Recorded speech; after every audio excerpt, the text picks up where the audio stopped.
Okay. Can't see me.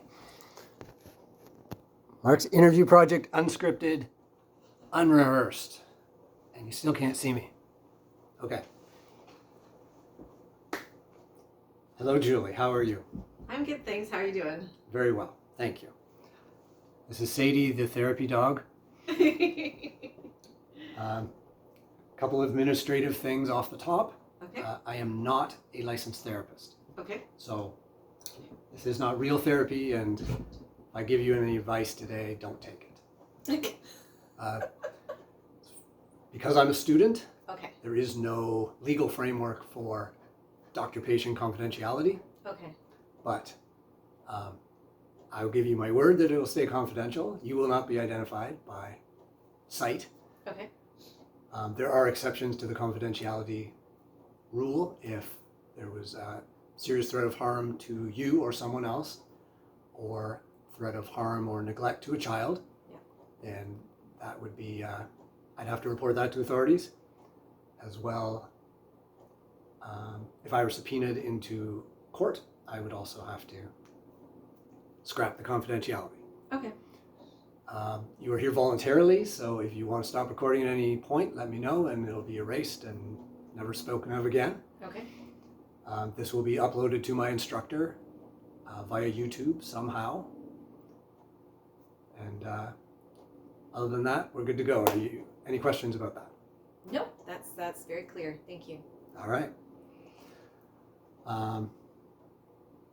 So what brings you here to see me today? My mother took a bad fall at her house. She lives in a condo townhouse with a lot of stairs, and she missed one of the steps. She fell and broke her hip. We had to get the ambulance to come out and take her to the hospital, and she has just had surgery. And I'm coming to you today because I don't know how to navigate that. I don't know what our next steps are. She was having mobility issues to begin with, so I don't know if she can go back to the house. I don't know what kind of, what we can do to help her moving forward. So that's why I've come to see you. Okay. So let's start at the beginning then. Okay. So she fell. Yes. Went by ambulance to the hospital, so she's there now. Yes, she's at the hospital now. We got her there. It took over an hour for an ambulance to come. I had to call back twice because they weren't dispatching, because she's elderly, they didn't deem it an emergency. But we finally got her to the hospital. We were in emergency for, 7 hours, long time. But once we finally got a doctor going, she got her surgery the next day. She's had surgery. She's now in a recovery room. And how's that going? How is the hospital life? How's the hospital life? That's a good question. The hospital life is very stressful. I don't like hospitals at all. I don't like them, and I know the nurses are very overworked. I know there's not enough to go around. There's been a lot of trouble getting her medications going. They didn't have her on any of her medications for the first couple days. And she takes heart medication and different medication that she should be on. And then when they finally got them going, they didn't tap some of the meds, and they said, oh, well, she's to bring that from home. I said, you've got to be kidding me. You want her dispensing some meds and you're dispensing some meds? That seems like a recipe for disaster. But we're working on that, getting everything straightened around with her meds. They were really good about the surgery. That happened very quickly, and the surgeon was excellent. He was very, very good mannered, and that happened really quick. So that part was good, but the more nursing, administrative, day care kind of stuff, there was even a big whole thing with would she be in a private room, or does she have insurance, which I didn't know you did that in Ontario. I thought everything was just covered, but So anyway. That's a lot to deal with. Yes, that is a lot to deal with. And how do you feel about this so far, this sort of having to manage the hospital? It's How very are you feeling? It's very stressful. It's very stressful. I don't like to be in charge of things. I don't have kids. I don't take on a lot of responsibilities because I don't like them. They stress me out. I don't know. I don't think of myself as a very capable person. So it's a lot to take on. But most of me, I'm just so grateful that she's not dead. Because when I came to the house and saw she gets a paper every morning, and the paper was still on the porch, and this was at 1 o'clock in the afternoon. So I knew something had gone horribly awry if from the time she got up in the morning till 1 in the afternoon she had not got her paper. So I sat in my car and said, she's dead. And I said, I'm not going in. I'm not going into a house to find her dad. So I'm going to call my brother and I'm going to make him come down and see her dad. And then I thought, what if she's not dead? What if she needs help? So I went in and found her and yeah, but it's been very stressful and I don't feel like they don't help you. Like nobody is making it easy. They don't help you in any way. It's like you should somehow know these things. Then why would I know these things? Like, why would I, as a regular person, know any of this? Mm-hmm. They don't. There's nobody there to kind of walk you through. Like, you said earlier, you don't feel like you're capable, but it sounds like you're very capable. Thank you. And you're afraid to go in, but you went in. Yes. Yeah. It reminds me of a saying that courage is not the absence of fear; it's doing it in spite of the fear. Well, I would say that's pretty much me in a nutshell.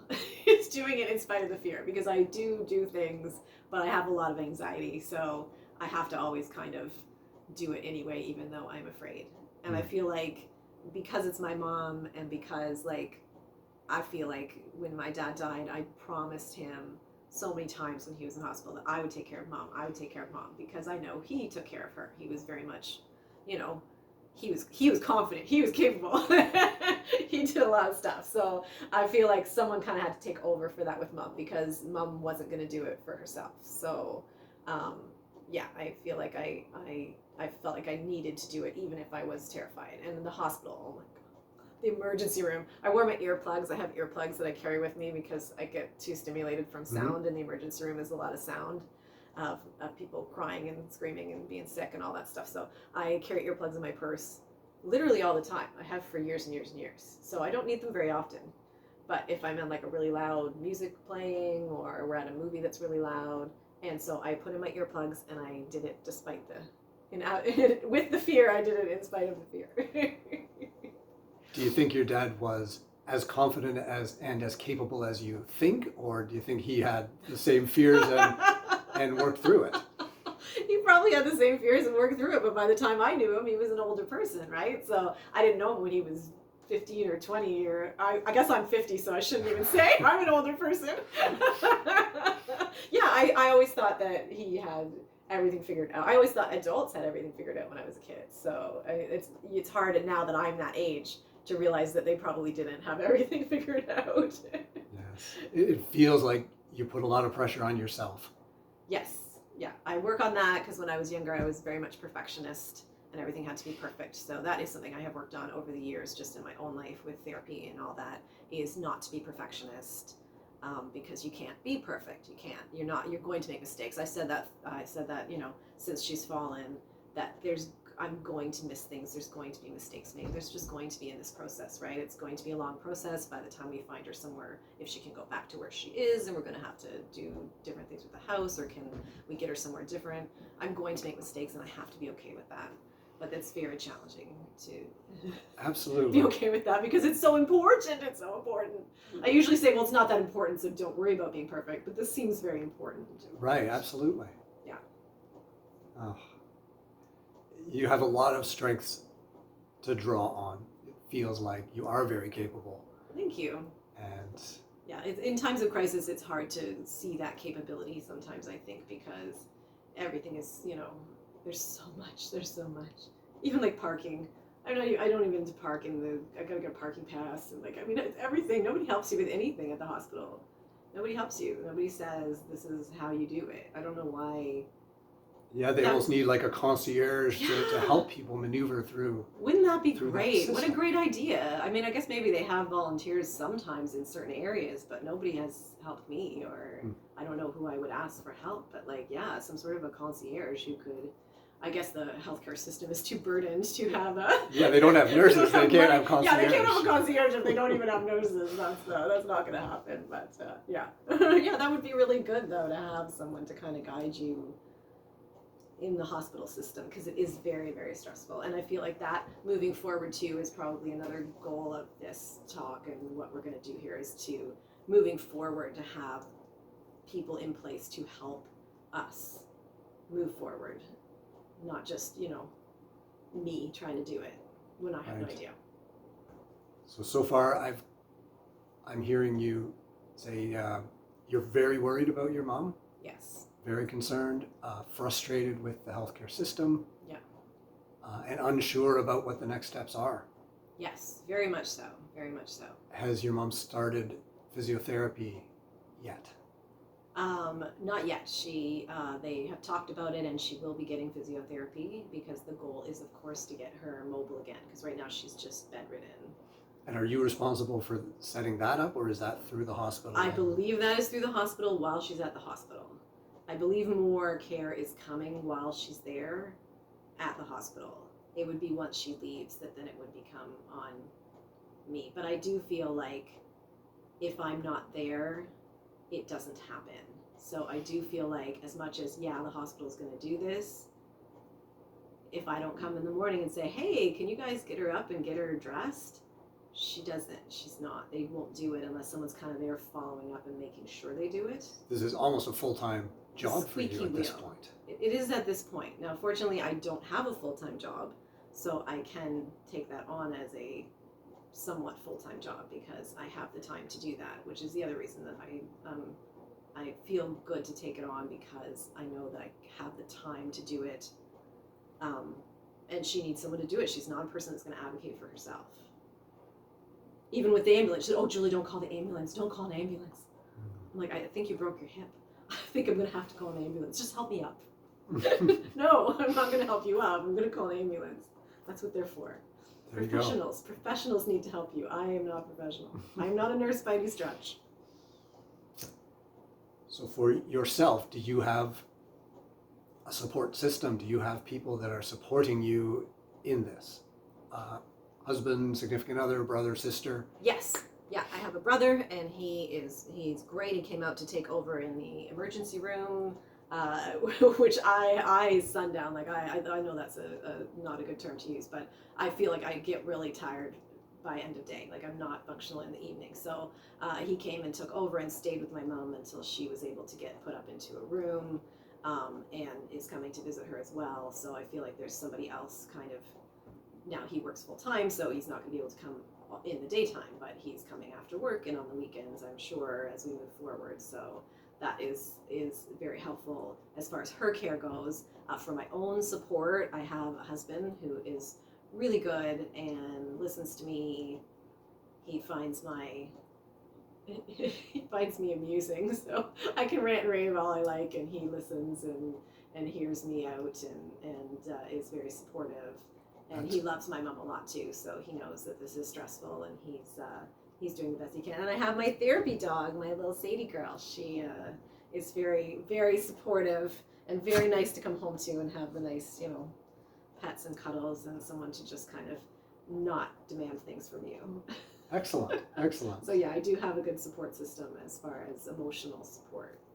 Good, because it is overwhelming, and Yes. you can get burned out. You can get,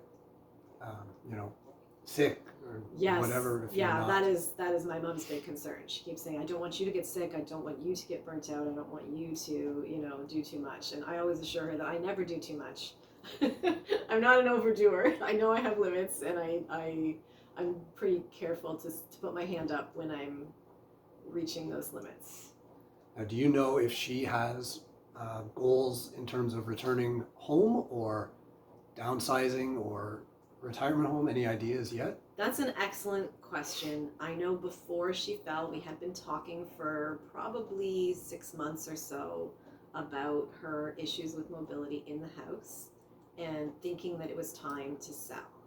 But she's not a very decisive person, and she really doesn't know where she wants to go, because, she doesn't want to give up her house. Like, that's where she lives, that's where she's happy. She's so concerned about packing everything up, and I said, don't worry about that. I will pack everything for you. I will take what you need to your new place. We will do that. I said, we will do it. I said, Hank and my husband and my brother, we will take care of all that. You just have to pick where you want to go and we'll put you there. But I just don't think she knows. I think the fall really scared her because she was on the floor for a long time before I got there. And so I think that she is more probably amenable to moving at this point. But as to where we could get her in or where she would want to go, because I don't know her level, I don't know how good the rehab's going to go or how quickly it's going to go. I tried to ask, how long does the hip replacement take to recover? I've been asking people, like, right at the day of the surgery, even I asked the surgeon, like, how long? Like, because I have to know what we're going to do with her. Because there's no way she can get up her stairs into her house right now. Like, there's no way. So, but they just say, oh, everybody's different. We can't say. So I don't know. I don't know where she would go, if she would go. But I hope so she'll be how do you reasonable. feel? Are you concerned? Oh, I'm very Worried? very concerned because I know there's a big backlog in retirement homes and things like that. So could she even get in somewhere if she needed to? How long will they keep her in the hospital if she, if she doesn't recover quickly enough for them? Are they going to boot her out and then we have to somehow like, carry her into her house and lay her there? Like, that is a big worry for sure. Affordability? Is that a concern? Or Affordability is not a concern. She has savings. So I feel like that can carry her, even if we had to do something temporary that was more expensive, we could probably do that. Like, she doesn't need to sell her house right away. So I don't think affordability is in any way stressing me, or if she, I don't think the affordability is what is stressing me so much as the logistics, because I know that people, have been sent home from hospital and they just say, you're done here. And then where do we go? I can't take her to my house. I have stairs just the same as she has at her house. Right, that's a legitimate concern. Yeah. So that is my concern, is more of just a practical, where might she end up, and all to get involved with care if she needs home care. Once again, there's nobody helps you navigate, or maybe there is. Maybe that's something that you can set up so that I can have some sort of assistance moving forward. Like I know that they're not called CCAC anymore. When my grandma used to use them, they were called the CCAC. I think they're home health care, maybe. Yeah, I'm not sure what I still refer to them as the CCAC. CCAC, yeah, I know, I do too. But yeah, we could definitely liaise with them to get the ball rolling. Yeah, that would be really helpful, I think, if she ends up going somewhere that doesn't have care, because I just don't know where. She is on a wait list. I made her get on one like 7 years ago when my dad died at Tansley Retirement Home. So I'm hoping, because she's been on that wait list for so long, that she might have an in there. That would be my hope. So there might be somewhere, but whether she'll agree to go there, I don't know. Right. That's the other thing, right? She's still in her right mind, so she would have to make that decision for herself. Right. It sounds like you have a lot on your plate. I do have a lot on my plate in this moment in time, yes. More than I would like to have on my plate, but I know that it's temporary, right? She's not going to break her hip tomorrow and the next day and the next day. This has happened and we're dealing with it now, but I'm hoping eventually we come to a more status quo, let's say, where we're not in emergency. So that's what I'm trying to look at long term. Right. There's a lot of positives. Yeah. She's in recovery. Yes. She's doing well. Yes. She's got enough money. Yes. She's got somebody who cares deeply about her and is advocating for her.